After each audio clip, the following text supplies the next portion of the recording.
Meu nome é Evandro, sou fisioterapeuta e como destaque desse terceiro vídeo a gente vai estar considerando sobre fases da hérnia de disco. Mas o que é a hérnia de disco? Basicamente é um processo em que ocorre a saída do disco intervertebral de sua posição normal, onde a parte mais interna do disco intervertebral, que na verdade é o núcleo pulposo, ele rompe todos os anéis fibrosos. Os anéis fibrosos ficam em torno, protegendo o núcleo pulposo. O núcleo pulposo rompe todos os anéis fibrosos e migra para fora, muitas das vezes tocando as raízes nervosas que saem de dentro da medula.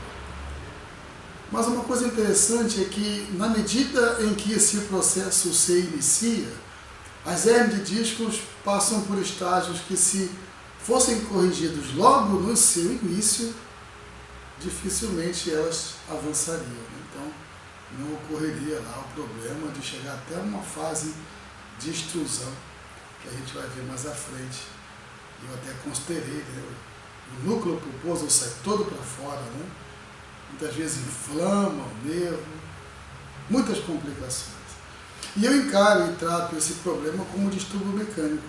Graças a Deus, sempre me favoreceram os resultados, bem como também a satisfação por parte dos clientes. De modo que espero, com esses vídeos, né, ajudar os interessados a visualizar esse distúrbio, pelo menos por parte de alguns, de uma forma diferente, tá bom? Espero ajudar. Vejamos então as fases. Neste terceiro vídeo, a gente vai estar considerando a primeira parte desse tema, né, desse tópico, fases da hérnia de disco, ok? E você vê logo no início aí, né, um desenho, são desenhos, né, de uma vértebra com o disco intervertebral normal, e na sequência a gente observa alguns distúrbios e desordens mais comuns que encontramos na hérnia de disco. Aí você tem a imagem de um disco intervertebral normal, juntamente com a vértebra, tá? A primeira imagem está seccionada no plano transversal e a segunda no plano coronal, frontal, tá? Mas no desenho, em colorido, a gente quer chamar a atenção inicialmente as radículas nervosas que saem da medula espinhal e os discos intervertebrais também, tá? Principalmente diante de cargas, né? Ocorrem movimentos contínuos de compressão e descompressão e alguns outros deslocamentos, tudo uma condição normal. Já entrando no estágio dos distúrbios, a gente tem aí a protrusão ou protusão discal, que significa movimento ou deslocamento geralmente de um órgão. Na verdade, já é o início do processo degenerativo, como vocês podem observar. No que tange aos tratamentos, esta é a fase mais tranquila e rápida de se resolver, porque o núcleo ele se deslocou forçando os anéis fibrosos, tá? Mas ainda não foram rompidos, então os anéis não estão rompidos. Porém o núcleo está se deslocando, é porque a força de compressão está desigual, então é bom investigar o porquê isso na verdade está acontecendo. Pode até ter ocorrido, por exemplo, levantado um peso de forma inadequada, ou outro distúrbio na coluna vertebral, pode ter sido uma subluxação, entendeu? Então é bom identificar e corrigir. É bom também corrigir a readaptação desse núcleo, né? Então ele pode ser readaptado. Porém, sempre é bom dar atenção também aos músculos estabilizadores da coluna vertebral, a fim de realizar exercícios cinesioterápicos visando minimizar possíveis reincidências no futuro. Agora nós já temos aí a extrusão, uma hérnia extrusa, né? É a saída forçada do núcleo pulposo através dos anéis fibrosos rompidos. Então, você percebe que o núcleo, né, forçou tanto que já fez o quê?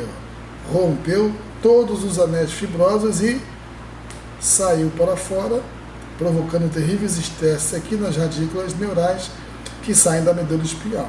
Então, por não ter sido tratado de forma adequada, ou seja, na forma mecânica, não ter readaptado esse núcleo pulposo dentro do disco intervertebral, acabou desenvolvendo um processo inflamatório crônico, né, desse núcleo, parte dele encostando na radícula nervosa, na raiz nervosa que sai da medula. Então, provavelmente ciatalgia, sintomas neurológicos e outros podem de fato estar acontecendo. Indo um pouquinho mais além, podem também, né, às vezes o descuido é tão grande, né, por exemplo, muito tempo não resolvendo a situação mecânica, vai levando tempo, fazendo terapias que não resolvam, que não tomem soluções mecânicas, já aconteceu casos de ter necrose tecidual. Né? Então, normalmente a necrose ocorre terrível síndrome neurológica, terríveis dores, né? Dor incapacitante, né? E etc. Pode acontecer também da extrusão forçar e ultrapassar o ligamento longitudinal posterior. Isso pode comprimir o canal medular. É a extrusão discal não contida. Podem também provocar dor incapacitante e terríveis síndromes neurológicas. Então a hérnia extrusa, o tratamento ele sempre dura um pouco mais, até porque a solução foi por muito tempo adiada, a situação ficou crônica, criou uma série de outros fatores e outras situações que às vezes complica realmente no tratamento, né? Leva um pouquinho mais de tempo.